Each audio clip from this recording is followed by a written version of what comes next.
And I want to tell you, the God that I know is not a God that's just there in the good times. He's a God that can be there in every season of your life. You see, my friends, I love the fact that the gospel of Jesus comforts us. I'm grateful that the gospel of Jesus connects us. I'm so grateful for the church. I've built a church, or God has, through us in 22 years of great care, connection, and community transformation. But I don't do what I do because of those results. I do what I do because there came a day at the age of 11, it started, where I had a personal revelation of knowing who He was. And the cause of Jesus Christ is what has kept me in every season of my life. In times of grief, in times of pain, in times of loss, I found God to be faithful as a father that no human father could ever be like. It's just impossible. And so as we look at this passage of Scripture, Jesus says to Peter, "Who do people say that I am, Peter?" Do you know how many churchians sit in church every Sunday and do Christ through somebody else's revelation? But when my son died, I couldn't survive on someone else's revelation.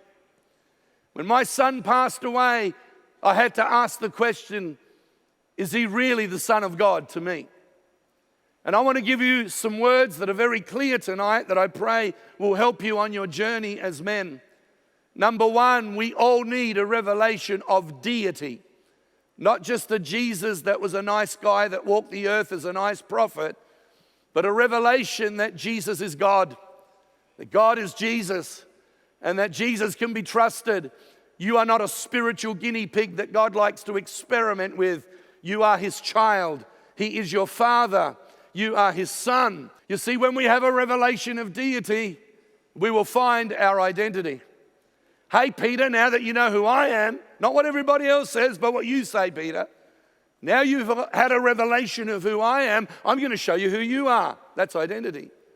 Not only that, I'm going to give you clarity, deity, identity, and I'm going to give you clarity. You see, you're going to build my church. You're going to be instrumental in seeing my church established. And you're going to build it. That's clarity. It's a clarity that then leads to destiny. I'm going to give you clarity. I'm going to give you your identity, Peter, because you've had a revelation of deity. I'm going to give you a destiny. And gives Peter a destiny. I think that's pretty good. And when Peter finds his destiny, he then says this: the gates of hell are not going to stop what I've called you to do. What I've put you on the planet to do, the gates of hell will never be able to stop, because God gives him authority. See, when we find deity, we will find our identity, we will receive clarity for our destiny, and we are given a God authority, so then we can live in victory, because He says, whatever you bind on earth shall be bound in heaven. I've been to hell and back. I have seen some pretty sad things in my life. We've had to bury a son, have a funeral in the church that I planted, in a church where the same people attending that church were there on his wedding day. They were there when the children were born and brought to the church to be dedicated, 4 little children. They were there when my other son went through his breakdown, weeping and crying with us the day of his funeral, which was possibly the largest funeral in the history of where we live in South Australia. They talked about him in Parliament for 2 weeks because of his work in youth ministry. And yet I'm saying, why, Lord? Why, Lord, has he been taken so young? And yet in the midst of all that pain and grief, I have not lost the assurance of his deity in my life. I've not lost my identity or clarity, sense of destiny, not lost the authority of heaven. Don't waste your pain. And so, my friends, I stepped out in faith, and I wish I could say to you, it was easy. It was scary. It was frightening. But I want to tell you, my friends, today, that God has proven himself to be a father who has stood by me in my pain, has stood by me by protecting me from falling apart. He has given me incredible peace, a joy that's not one that makes you laugh, but it's a joy that sustains, because I see everything from eternity.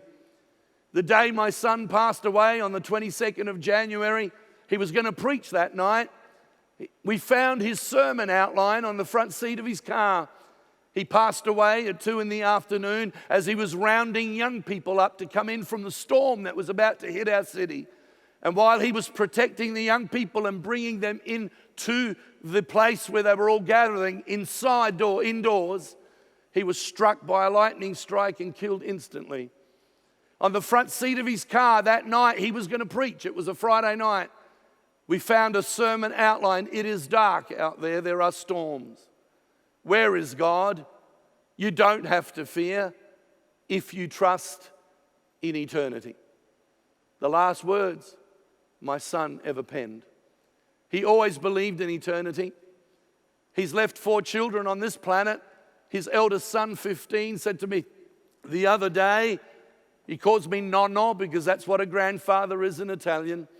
He says, "Nonno, I want to finish the work my father started."